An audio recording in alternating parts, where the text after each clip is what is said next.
আসসালামু আলাইকুম, জাকির হাসান সজীব বলছি। আজকে কথা বলবো স্ট্রোক এবং প্যারালিসিস নিয়ে। আসুন আমরা জেনে নেই স্ট্রোক কি।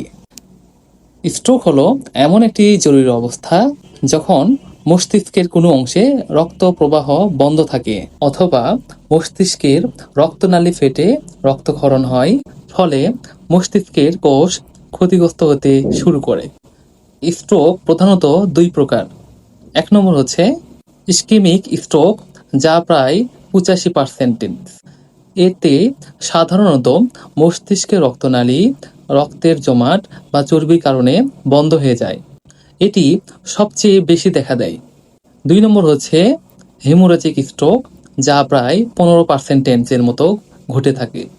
এতে মস্তিষ্কে রক্তনালী ফেটে রক্তক্ষরণ হয়। এটি সাধারণত ঘটে থাকে অনিয়ন্ত্রিত উচ্চ রক্তচাপ, অ্যানিউরিজম বা অন্যান্য রক্তনালীর সমস্যার জন্য ঘটে থাকে। ট্রান্সিয়েন্ট ইস্কেমিক অ্যাটাককে অনেক ক্ষেত্রে মিনি স্ট্রোক বলা হয়, যা অনেক ক্ষেত্রে সেরে যায়। স্ট্রোকের লক্ষণ হচ্ছে মুখ একদিকে বেঁকে যাওয়া, হাত পা দুর্বল বা অবশ হয়ে যাওয়া, কথা বলতে কথা জড়িয়ে যাওয়া বা বলতে না পারা। অপরের লক্ষণগুলো দেখা দিলে দ্রুত হসপিটালে নেওয়া খুবই জরুরি। প্যারালাইসিস হলো শরীরের কোনো অংশের পেশির নড়াচড়ার ক্ষমতা আংশিক বা সম্পূর্ণরূপে হারিয়ে যাওয়া। এটি স্ট্রোক বা মেরুদণ্ডের আঘাত এবং স্নায়ুরোগ সহ অন্যান্য কারণে হতে পারে। আসুন জেনে নেই প্যারালাইসিস এর প্রধান প্রকারভেদসমূহ। এক নম্বর হচ্ছে মনোপ্লেজিয়া, এক হাত বা এক পা আক্রান্ত হয়ে যাওয়া। দুই নম্বর হচ্ছে হেমিপ্লেজিয়া, শরীরের যে কোনো এক পাশ, ডান অথবা বাম, আক্রান্ত হয়ে যাওয়া, বিশেষ করে এক হাত এক পা আক্রান্ত হয়ে যাওয়া। এটি স্ট্রোকে সবচেয়ে বেশি দেখা দেয়। তিন নম্বর হচ্ছে প্যারাপ্লেজিয়া, দুই পায়ে প্যারালাইসিস। এটি সাধারণত মেরুদণ্ডের আঘাতের জন্য হয়ে থাকে।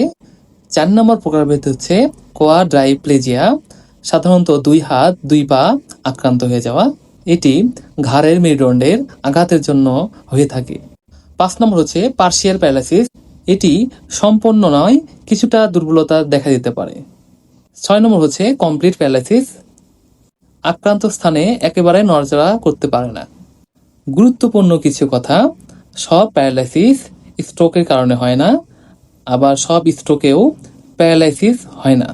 তাই দ্রুত রোগ নির্ণয় এবং সঠিক চিকিৎসা খুবই জরুরি। মনে রাখবেন, হঠাৎ মুখ বেঁকে যাওয়া, কথা বলতে জড়িয়ে যাওয়া, শরীরের এক পাশ অবশ অবশ হয়ে যাওয়া, এই সমস্ত লক্ষণ দেখা দিলে এক মুহূর্ত দেরি না করে দ্রুত নিকটস্থ হসপিটালে যোগাযোগ করবেন।